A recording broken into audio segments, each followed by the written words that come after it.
ବର୍ତ୍ତମାନ ପ୍ରଧାନମନ୍ତ୍ରୀ ଆବାସ ଯୋଜନାରେ କେଉଁ ହିତାଧିକାରୀ ମାନେ ଘର ପାଇବା ପାଇଁ ଯାଉଛନ୍ତି ସେମାନଙ୍କର ଲିଷ୍ଟ ସରକାରଙ୍କ ତରଫରୁ ଆସି ସାରିଛି। ଜୀବନରେ ଆପଣମାନେ ଥରେ ଘର କରିବେ ତ ଯେଉଁମାନଙ୍କର ଟଙ୍କା ରହିଛି, ଯେଉଁମାନେ ଚାକିରି କରିଛନ୍ତି, ତ ଯେଉଁମାନଙ୍କର ଧନ ସମ୍ପତ୍ତି ଅଧିକ ସେମାନେ ଜୀବନରେ ଅନେକ ଥର ଘର ବନେଇ ପାରିବେ, କିନ୍ତୁ ଗରିବ ଦୁଃଖୀ ମାତ୍ର ଥରେ ଜୀବନରେ ଘର ବନେଇବ। ଆପଣ ଜାଣିଥିବେ ଆଜିକା ଡେଟ୍ରେ ଦରଦାମ କେମିତି ହୁ ହୁ ହେଇକି ବଢ଼ି ଚାଲିଛି।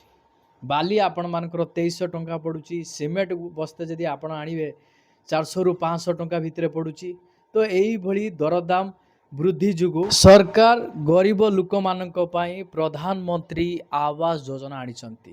ଏହି ଯୋଜନା ଅଧୀନରେ ଗରିବ ଦୁଃଖୀ ଆଉ ଯେଉଁମାନଙ୍କର ରୋଜଗାର କମ୍ ରହିଛି ସେମାନଙ୍କୁ ଆବାସ ଘର ମିଳିବ। ଏହା ପାଇଁ ସରକାର ଲିଷ୍ଟ ମଧ୍ୟ ଛାପି ସାରିଛନ୍ତି। ଏହା ପାଇଁ ପ୍ରତ୍ୟେକ ପଞ୍ଚାୟତରେ ଆପଣମାନଙ୍କର ମିଟିଂ ଆରମ୍ଭ ହୋଇଯାଇଛି। ତ ଏହି ମିଟିଂରେ ଆପଣମାନଙ୍କର କେଉଁ ହିତାଧିକାରୀମାନଙ୍କୁ ଯୋଡ଼ା ଯାଉଛି, କେଉଁମାନଙ୍କର ନାମ କାଟି ଦିଆଯାଉଛି। ଆପଣଙ୍କର ବି ପ୍ରଶ୍ନ ରହିଥିବ ଆବାସ ଘର ଆପଣମାନଙ୍କୁ କେତେବେଳେ ମିଳିବ। ଦେଖନ୍ତୁ, ଆବାସ ଘରର ଯେଉଁ ଯୋଗ୍ୟତା ମାନଦଣ୍ଡ ଗୁଡ଼ିକ ରହିଛି ସେ ଯୋଗ୍ୟତା ମାନଦଣ୍ଡ ଗୁଡ଼ିକରେ କିଛିଟା ଅପଡେଟ୍ ମଧ୍ୟ କରାଯାଇଛି।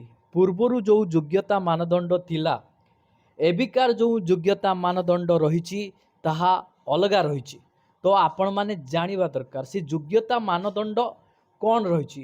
ଆପଣଙ୍କର ବି ପ୍ରଶ୍ନ ରହିଥିବ। ତ ଆସନ୍ତୁ ଏହି ଯୋଗ୍ୟତା ମାନଦଣ୍ଡ ଉପରେ ଥରେ ନଜର ପକାଇଦେବା। ପ୍ରଥମ ଯୋଗ୍ୟତା ମାନଦଣ୍ଡଟି ରହିଛି ନୂଆ ସର୍ଭେ। ନୂଆ ସର୍ଭେ କହିବାକୁ ଗଲେ ଆବାସ ପ୍ଲସ୍ 2.0 ଅଧୀନରେ ପୂର୍ବରୁ ବାଦ ପଡ଼ିଥିବା ଯୋଗ୍ୟ ହିତାଧିକାରୀ ଯେଉଁମାନଙ୍କ ନାମ ନୂଆ ଆବାସ ପ୍ଲସ୍ ସର୍ଭେ ତାଲିକାରେ ଅନ୍ତର୍ଭୁକ୍ତ ହୋଇଛି, ତ ସେଇମାନେ ହିଁ ପ୍ରଧାନମନ୍ତ୍ରୀ ଆବାସ ଘର ପାଇବା ପାଇଁ ଯୋଗ୍ୟ ବିବେଚିତ ହେବେ। 2 ନମ୍ବରରେ କଚ୍ଚା ଘରେ ଥିବା ପରିବାର, ଅର୍ଥାତ୍ କଚ୍ଚା ଘର କହିବାକୁ ଗଲେ ମାଟି ଘର।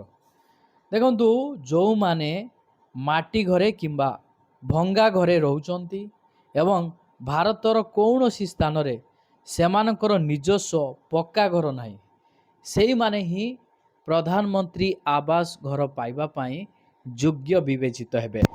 3 ନମ୍ବରରେ ବାପା ଓ ପୁଅ ଅଲଗା ରହୁଥିଲେ ମିଳିବ ଆବାସ ଘର ଯୋଜନାର ଫାଇଦା।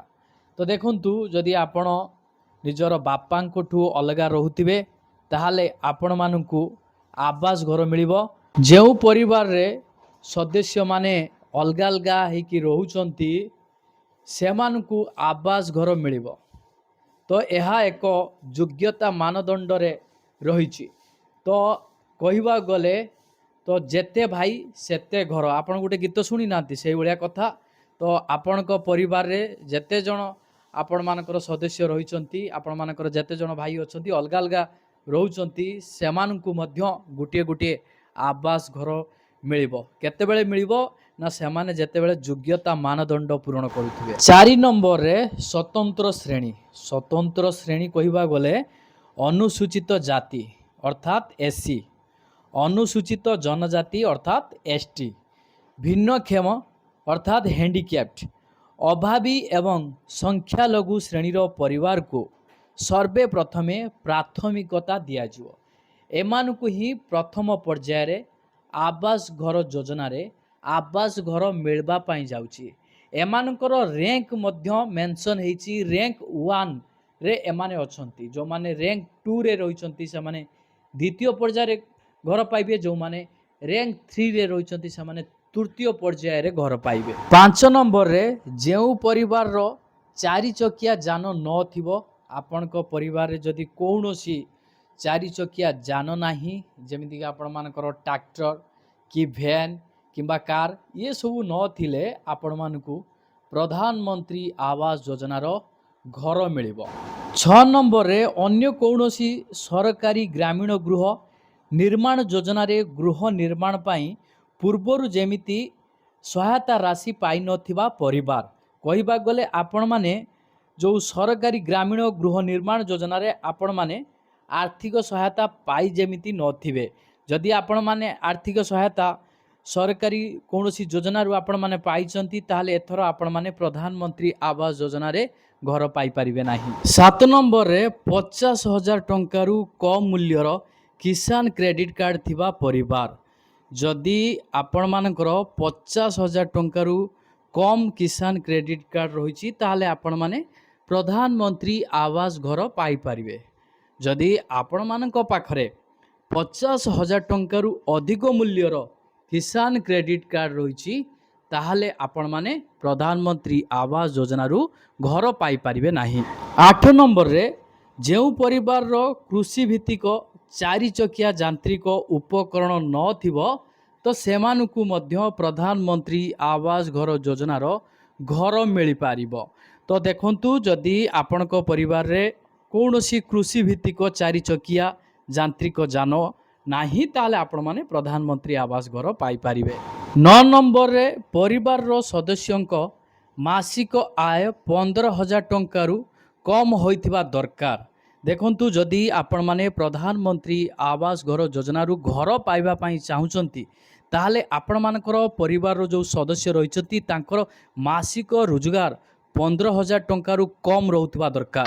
10 नंबर रे परिवार रो कौनसी सदस्य सरकारी कर्मचारी जेपरी होई नथिबे। देखंतु आपण माने प्रधानमंत्री आवास घर पाइबा पई आवेदन करि दैचंती किंतु एही समय मध्य रे आपणकर परिवार रो कौनसी सदस्य सरकारी चाकरी पाइचंती ताहले आपण मानकु प्रधानमंत्री आवास घर योजना रो घर मिलिबो नाही। जदि घर मिलितिबो ताहले आपण माने ताहाकू सरेंडर करिदेबे। जदि आपण माने परिवार ठू अलगा रहुचंती तो सेही अलगा परिवार मध्यरु कौनसी सदस्य सरकारी चाकरी पाइचंती ताहले आपण मानकर कौनसी असुविधा होबो नाही। आपण माने प्रधानमंत्री आवास घर पाई परिबे।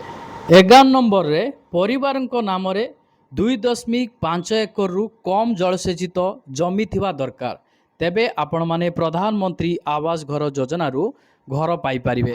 12 नंबर रे आयकर बा वृत्तिकर दाखल करू नथिबा परिवार जदि आपणक परिवार रे कौनसी व्यक्ति आयकर दौचंती किंबा वृत्तिकर दौचंती ताहले आपण माने प्रधानमंत्री आवास घर पाइबा पई योग्य विवेचित हेबे नाही। तापरे परिवारक नाम रे 5 एकर रु कम अणजलसेचित जमी थिबा दरकार। जदि 5 एकर रु अधिक अणजलसेचित जमी आपणक पाखरे रहिथिबो जांच परे आपण मानकर नाम मध्य प्रधानमंत्री आवास योजना तालिकारु कटि जिवो आपण माने आवास घर पाई परिबे नाही। वर्तमान जो आपण मानकर जो लिस्ट प्रत्येक पंचायत रे रहिछि सेथिरे जो मानकर नाम नाही आउ जो मानकर नाम अछि से माने अयोग्य अछंती आपण माने कंप्लेन देइछंती किंतु सबुठु बड़ कथा हला वर्तमान प्रत्येक पंचायत रे मीटिंग रो आयोजन करा जिवो। एही मीटिंग रे आपण मानकर जहाँ भी असुविधा रहिछि आपण से असुविधा को आपण से मीटिंग रे उपस्थापन करिवे तापरे आपण मानकर नाम जदि नथिबो लिस्ट रे आपण मानकर नाम आसीबा पई व्यवस्था करि दिया जिवो।